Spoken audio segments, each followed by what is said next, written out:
দায়িত্ব পেয়েছে, যারা প্রেসিডেন্ট হয়েছে, তাদের কিন্তু অযোগ্য ব্যক্তি, তাদের কোনো যোগ্যতা নেই এবং সাংগঠনিকভাবে তারা কোনোভাবেই শক্তিশালী না। শীতলকুচি ব্লকের কোনো নেতা, কোনো কন্ট্রাক্টর, কোনো মন্ত্রী, কোনো এমএলএ বলতে পারবে না কারো কাছ থেকে আমি 5 টাকা নিয়ে কোনো প্রোগ্রাম করছি। সবটা টোটালটা আমার বাবার টাকা নিয়ে আমি প্রোগ্রাম করছি। সেভাবে যদি আমি হিসেব করি, আমাদের 20 থেকে 25 লক্ষ টাকা আমি নিজের বাড়ির টাকা সংগঠন গতিশীলতা বৃদ্ধির জন্য আমি খরচ করেছি এবং প্রোগ্রাম সাফল্যমণ্ডিত করেছি। এবং থেকে আঙ্গিনায় যাদের দেখা পাওয়া যাচ্ছে না, তারা কিন্তু দায়িত্ব পেয়েছে।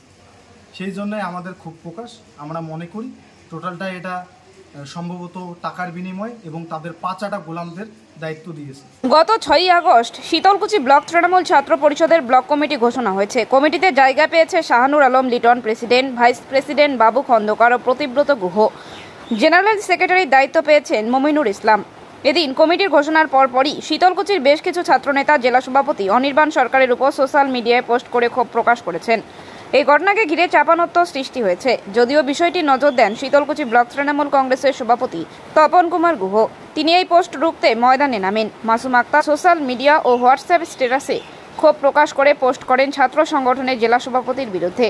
তার কথায়, কোচবিহার জেলা তৃণমূল ছাত্র পরিষদের সভাপতি অনির্বাণ সরকার অযোগ্য। তিনি বিপদের সময় টাকা ধার নিত আমার কাছ থেকে, সেই টাকা সে এখনো ফেরত দেয়নি। সভাপতি করার কথা ছিল আমাকে, সে কথা রাখেনি। এত লড়াই সংগ্রাম করেও আপনি অযোগ্যদের দায়িত্ব দিয়ে প্রমাণ করলেন আপনার কোনো গ্রহণযোগ্যতা নেই। মাসুম বলে, আমি নিঃস্বার্থ দেশ ও দশের জন্য অন্যায়ের বিরুদ্ধে লড়ব। সততাই আমরা করব জয়। আর এই গাদ্দারি সাধারণ মানুষ মেনে নেবে না। সারা জীবন এরপরের খেসারত দিতে হবে বলে হুঁশিয়ারি দেয় মাসুম আক্তার। তিনি আরও বলেন, ব্লকে অযোগ্য নেতাদের দায়িত্ব দিয়ে সংগঠনে ফাটল ধরাতে চান জেলা সভাপতি। এদিকে সোহেল রানা লেখেন, অনির্বাণ সরকার, তুমি ক্ষমতার অপব্যবহার করছো, তোমার এই ক্ষমতা থাকবে না। যারা তোমার পা চেটে বের হয় তারা কি হয় হোক, তাদেরকেই তুমি চেনো। আসলেই তাদের কোনো ভূমিকা থাক আর না থাক, ভোটে তারা কাজ করুক আর নাই করুক। যাই হোক, আমি ব্যক্তিগতভাবে তোমায় চ্যালেঞ্জ করছি, শীতলকুচির হয়ে তোমার ক্ষমতা থাকলে তুমি যাদেরকে দায়িত্ব দিয়েছো সিনিয়রদেরকে অপমান করে তাদেরকে নিয়ে একটা প্রোগ্রামে নিয়ে দেখাও, তাহলেই আমি মেনে নেব তুমি সঠিক সিদ্ধান্ত নিয়েছো। ওই দুই ছাত্রনেতার পোস্টে সংগঠনের অন্য সদস্যরাও জেলা সভাপতির বিরুদ্ধে ক্ষোভ উগড়ে দেন। বিষয়টি নিয়ে শীতলকুচির রাজনৈতিক মহলে চাপানোত্তর শুরু হয়েছে। তৃণমূল ছাত্র পরিষদের কোচবিহার জেলা সভাপতি অনির্বাণ সরকারের কথায় নতুন কমিটি নিয়ে ক্ষোভ থাকতে পারে। সেই ক্ষোভ সাংগঠনিকভাবে নেতৃত্বকে জানাবে। সোশ্যাল মিডিয়ায় পোস্ট করে ছাত্র সংগঠনের বদনাম করলে দলের বদনাম হবে।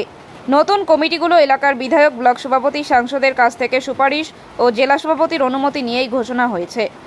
যারা দলের বদনাম করবেন তাদের বিরুদ্ধেই অবশ্যই দল ব্যবস্থা নেবে।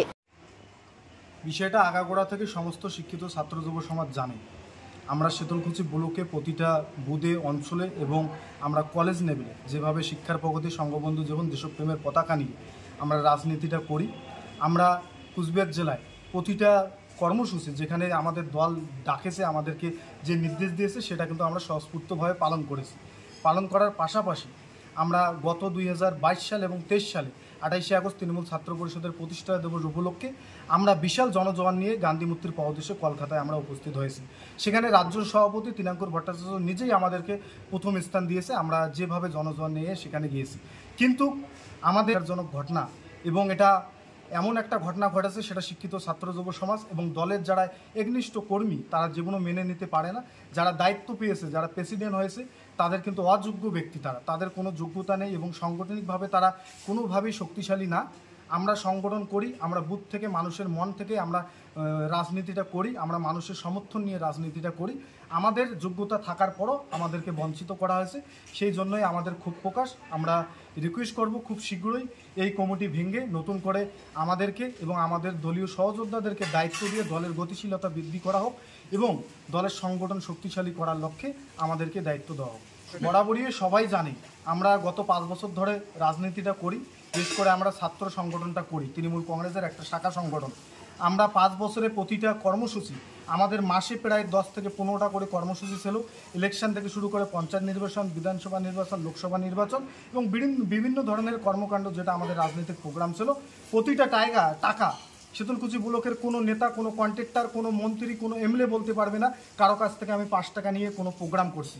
সবটা টোটালটা আমার বাবার টাকা নিয়ে আমি প্রোগ্রাম করছি। সেভাবে যদি আমি হিসেব করি, আমাদের 20 থেকে 25 লক্ষ টাকা আমি নিজের বাড়ির টাকা সংগঠন গতিশীলতা বৃদ্ধির জন্য আমি খরচ করেছি এবং প্রোগ্রাম সাফল্যমণ্ডিত করেছি। এবং বিশেষ করে আমার কাছে জেলা সভাপতি অনির্বাণ সরকার আমার কাছে ধার নিয়েছিল টাকা, সেই টাকা কিন্তু আমাদের ধান নিয়েছিল, সে নাকি কোনো একটা সংকটে পড়েছে, সে টাকাটা দিবে। আমি মেসেজ করেছিলাম হোয়াটসঅ্যাপে, ফোনপে নাম্বারও পাঠাইছিলাম এবং গত কয়েকদিন আগে আমি বলেছিলাম আমার টাকাটা খুব দরকার, আমাকে টাকাটা দেন, সেই টাকাও দেওয়া হয়নি। টাকার প্রশ্নটা পরেই আসুক, কিন্তু যেভাবে রাজনীতির উড়ে পোয়া জুড়ে এসে দায়িত্ব পেয়েছে, একটা গিফট হিসাবে পেয়েছে, তো সেই জন্য মূল্যায়ন করতে পারতেছে না দলের একনিষ্ঠ সৈনিকদেরকে, যারা দলটা মাটি থেকে মিশে সাধারণ মানুষের সঙ্গে করে, তাদেরকে গুরুত্বহীন করে। নিজের যারা পা চাটা গোলাম, যারা পা চেটে দায়িত্ব নিয়েছে, তাদেরকে কিন্তু দায়িত্ব দিয়েছে। জেলা সভাপতির উপর ক্ষোভ প্রকাশ কেন আপনাদের? ক্ষোভ প্রকাশ, একের পর এক লড়াই সংগ্রাম গোটা কুচবিহার জেলা জুড়ে। আপনারা জানেন তৃণমূল ছাত্র পরিষদের 3টা গোষ্ঠী কোন্দল, একটা সায়নদীপ গোস্বামী, একটা অনুপম, একটা অনির্বাণের টিম। সেই দিক দিয়ে আমরা রানিং দলের প্রেসিডেন্ট অনির্বাণের সঙ্গে ছিলাম গত 3 বছর ধরে। যখন তিনি জেলা সভাপতি হয়েছে, আমরা তার নাম আমাদেরকে পুরো রাজ্য জুড়ে এবং জেলা জুড়ে অনেকে আমাকে ফোন করে বিভিন্ন ধরনের দায়িত্বে যারা রয়েছে, অনির্বাণ সরকারকে দায়িত্ব পাওয়ার পরও তাকে কেউ চিনত না। আমরা একের পর এক বিরোধী গোষ্ঠীকে আমরা মাঠ থেকে মাঠ ছাড়া করি এবং লড়াই সংগ্রামের মাধ্যমে আমরা অনির্বাণ সরকারকে হাইলাইট করি। সেটা ব্যক্তিগতভাবে আমাদের দৌলতে অনির্বাণ সরকারকে আজ 5 জনও চেনে, 10 জনও চেনে, সেটা একান্তভাবে আমার লড়াই সংগ্রামের ফলে এবং আমার ক্ষমতার ফলে। সেই জন্যই খুব প্রকাশ, যাদেরকে দায়িত্ব দিয়েছে তারা কোনোভাবেই সমাজ তাদেরকে মেনে নেবে না। এখন কি চাইছেন না আপনারা? এখন চাচ্ছি আমরা দায়িত্বপূর্ণ, আমরা সাংগঠনিকভাবে শক্তিশালী, জনগণ আমাদেরকে চায়, সাধারণ শিক্ষিত ছাত্র যুব সমাজ আমাদেরকে চায়।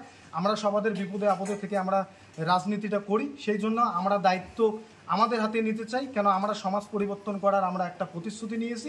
এখন আমরা দায়িত্ব ছাড়াও রাজনীতি করতে পারি। 5 বছর থেকে আমরা দায়িত্ব ছাড়া রাজনীতি করেছি। 2023 সালে আমাকে জিএস দিয়েছে, আমি দায়িত্ব পালন করেছি এবং দায়িত্ব ছাড়াও যেভাবে আমি সংগঠন বৃদ্ধি করেছি এবং প্রতিটা জায়গায় শীতলকুচি ব্লক সহ কুচবিহার জেলায় প্রতিটা জায়গায় আমাদের দলীয় সহযোদ্ধারা কাজ করতেছে। বিশেষ করে সবাই আমাদের সমর্থনে রয়েছে, সেই জন্যই আমরা দায়িত্ব চাইতেছি, কারণ আমাদের যোগ্যতা রয়েছে, আমরা সেই জন্য দায়িত্ব চাইতেছি। আমাদের কমিটি পুনর্গঠন করতে বলছেন? পুনর্গঠন করার পাশাপাশি আমি অনির্বাণ সরকারকে বলবো, আপনি পদত্যাগ করুন। যে নিক্ষারজনক ঘটনা ঘটাইছেন সেটা কুচবিহার জেলার মানুষ মেনে নেবে না।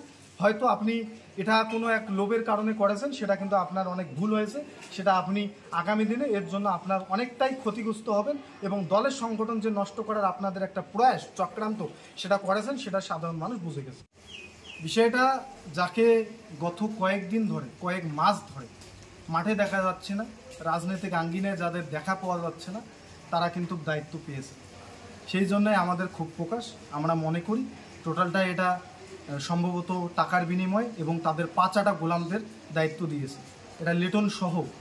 লিটন তো আমরা দেখতেছি মাঠ ছাড়া, সে কিভাবে দায়িত্ব পায়? যারা মাঠে কোনো কর্মকাণ্ড করে না, রাজনৈতিক ফিগার হিসেবে কাজ করে না, তারা কিভাবে দায়িত্ব পায়? এটা অযোগ্য ব্যক্তিরা দায়িত্ব পেয়েছে।